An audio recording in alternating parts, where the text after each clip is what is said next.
Coming up on Cedar Valley today, the Waverly Health Center requests a higher budget for their ambulances.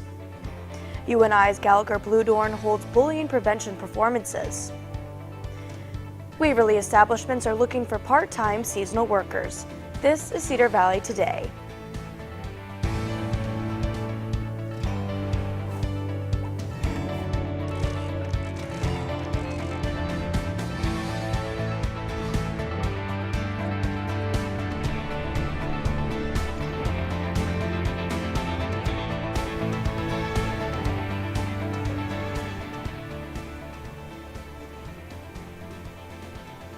Hello and welcome to Cedar Valley Today. I'm Kaylin Thompson. And I'm Christina Alexander. The Waverly Health Center is seeking a new budget from the City of Waverly. The proposed ambulance budget for this year is almost 3 times the usual. I talked to ambulance manager at the Waverly Health Center to find out more. While the funding requested by the Waverly Health Center is still under negotiation, annual expenses for ambulances are piling up. Ambulance manager at the Waverly Health Center, Jim Schutte, says that the expenses might be a lot bigger if there had not been a rotation system in place. We have 3 ambulances. They have a lifespan of 9 years, and we moved it so every 3 years we're seeing a new ambulance in a rotation. This year, $25,000 was requested, a big increase from the usual $8,000. That only covers fuel and servicing of the 3 ambulances that the City of Waverly has. All of the equipment inside the ambulance, such as the CPR machine, computer for entering data while on the road to the hospital, and the medicine refrigerator, is funded entirely by the hospital.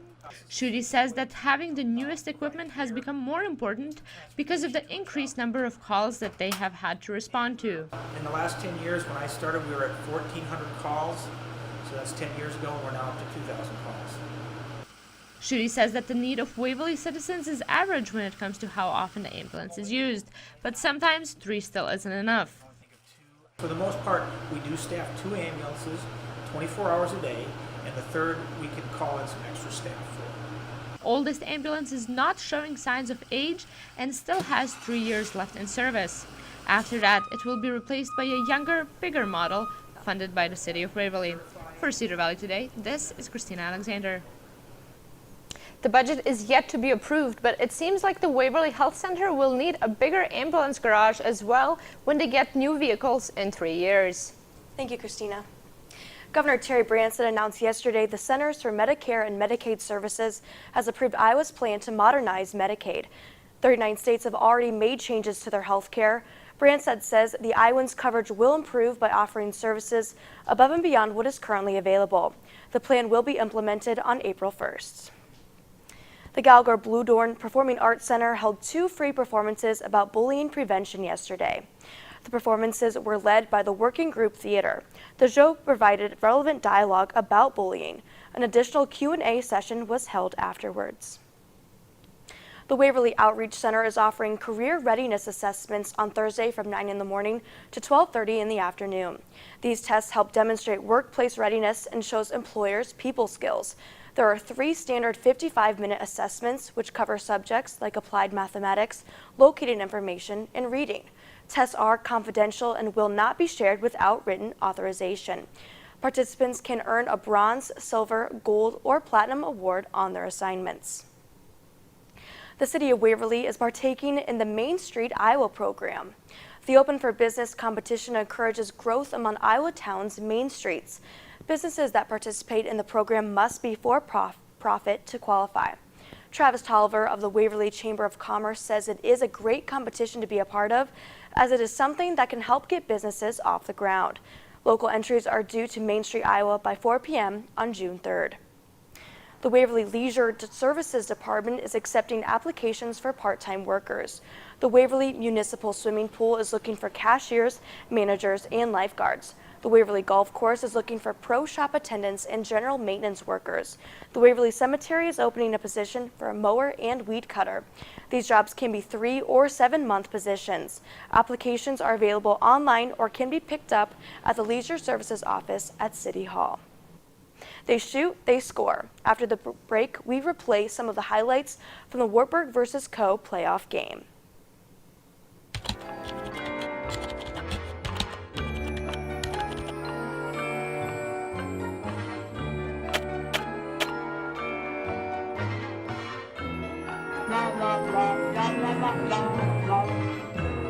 Connecting you and me and the world. Waverly Utilities. Making life better, making life easy. Waverly Utilities. The Knights battled the Cohawks in a tough conference tournament matchup. After a hard-fought game, the Wartburg women's basketball team season came to an end in Levick Arena last night. The Knights played a tough game against Co in the first round of the Iowa Conference Tournament. Despite a 23-point outing by senior Kaylee Kladovo, Wartburg ended up falling to the Cohawks by a score of 66-60. The Knights had a great season though, finishing with an overall record of 19-7. Wartburg men's basketball team will host the Simpson Storm in their own postseason matchup tomorrow night. The Waverly Shell Rock Shooting Club received a grant for $2,200 from the National Riflemen's Association this week. The club began in 2007 and is made up of high schoolers. The club currently has 27 members and 10 volunteer coaches. Head coach Tracy Yost says the club is self-funded and they do not receive any financial support from the school district or booster club. Practices begin on March 3rd and more information can be found on the WSR Facebook page. After the break, we take a look at what is trending in the Cedar Valley. Stay with us. When was the last time you got hyped up about your checking account? It's easy at State Bank. With Hype Checking, you can earn up to 2.04% APY on balances up to $25,000. Plus, get a free debit card with unlimited transactions, reimbursement up to $15 in ATM fees per cycle, free online banking, mobile banking, bill pay, and more. Get hyped up at State Bank with checking that earns you more. Open yours today. State Bank, community-minded, customer-focused, member FDIC. Here's what's trending in the Cedar Valley. The Waverly Public Library just announced it will be hosting a celebration of Dr. Seuss. Kindergartners through fourth graders are invited to come read books and play fun games on Sunday, March 20th from 2:30 to 4 in the afternoon. The event will be sponsored by the Wartburg Association of Student Educators. Sign up to join by March 13th using the URL address on the bottom of your screen. The Cedar Falls Historical Society will be opening a new exhibition tomorrow at 4 in the afternoon. A useful tool will display local inventions, including original artifacts, patent drawings, and reproduction models. The exhibit will be open until December 4th. Now let's take a quick look at your local weather.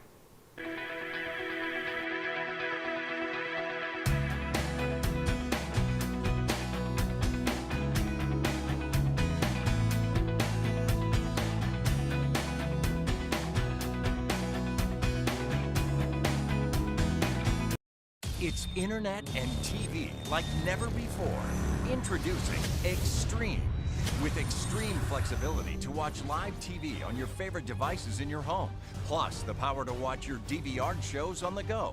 Extreme speeds up to 150 meg and an ultra-fast Wi-Fi system built for multi-streaming HD. You can even access popular apps on your TV. Simple, powerful, extreme. New from MediaCom. Whether you live in an older home or you're building a new one. There are always ways to save energy and money. And Mid-American Energy can help. I needed better insulation. With Mid-American Energy, I got a $1,000 rebate, and I cut my energy bills by 50%. With Summer Saver, Mid-American Energy pays us to control our AC. And with all the programs we've used, We're able to save money now and be energy efficient for years to come. The power's in your hands with Mid-American Energy.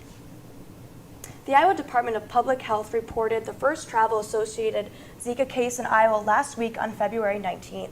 The Center for Disease Control is now investigating whether 14 people have gotten the disease from sex. Joining us now to tell us more about the Zika virus is Bremer County Health Department Administrator Lindley Sharp. Thank you for joining us this morning. Thank you for having me here. No problem. So what can you kind of tell us about the Zika virus for people who may not know a lot about it? Okay, so the Zika virus is a disease that is caused by the Zika virus that is spread primarily through the bite of an infected Aedes species mosquito. This is the same mosquito that cause chikungunya and dengue fever. The most common symptoms of Zika are fever, rash, joint pain, and conjunctivitis, which is red eyes.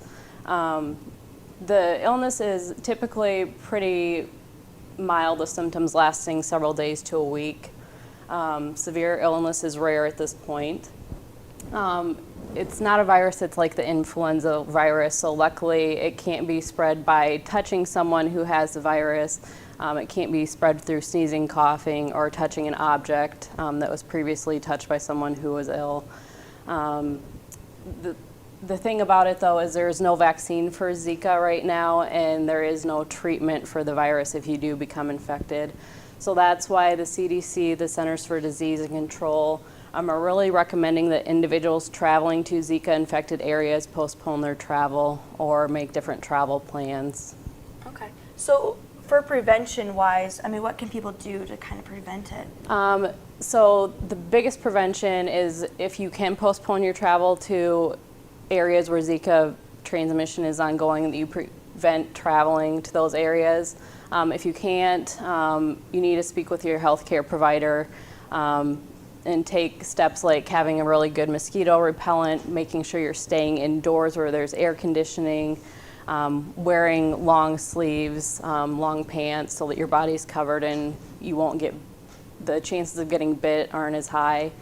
And then if you have to spend the night, making sure you're in a building that has really good screens or you have a mosquito net over your bed. Right. So with the first reported travel-associated Zika case in Iowa last week, I mean, kind of what does that mean for the state of Iowa?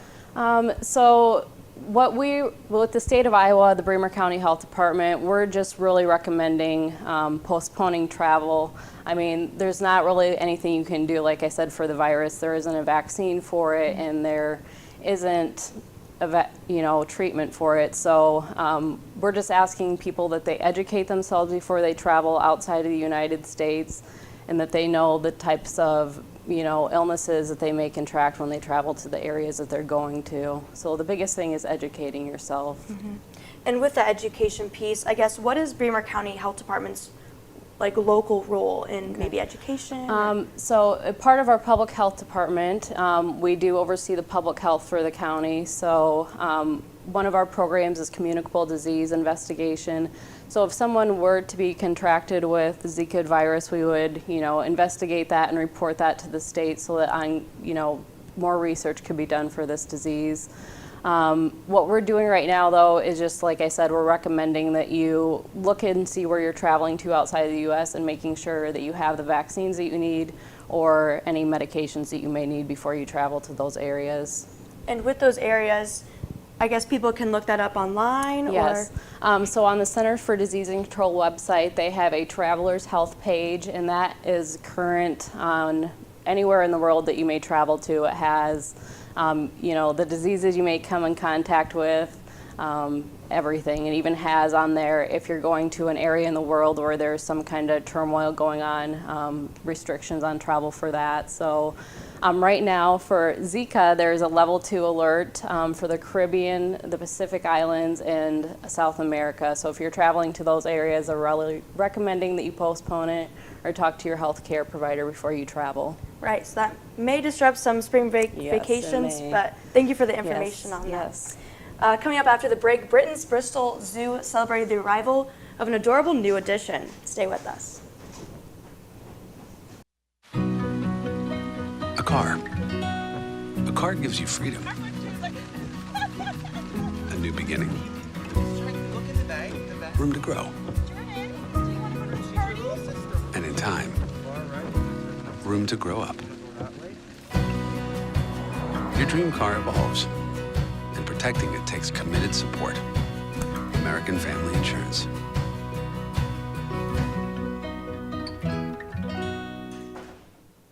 Britain's Bristol Zoo recently celebrated the arrival of a newborn baby gorilla delivered by cesarean section.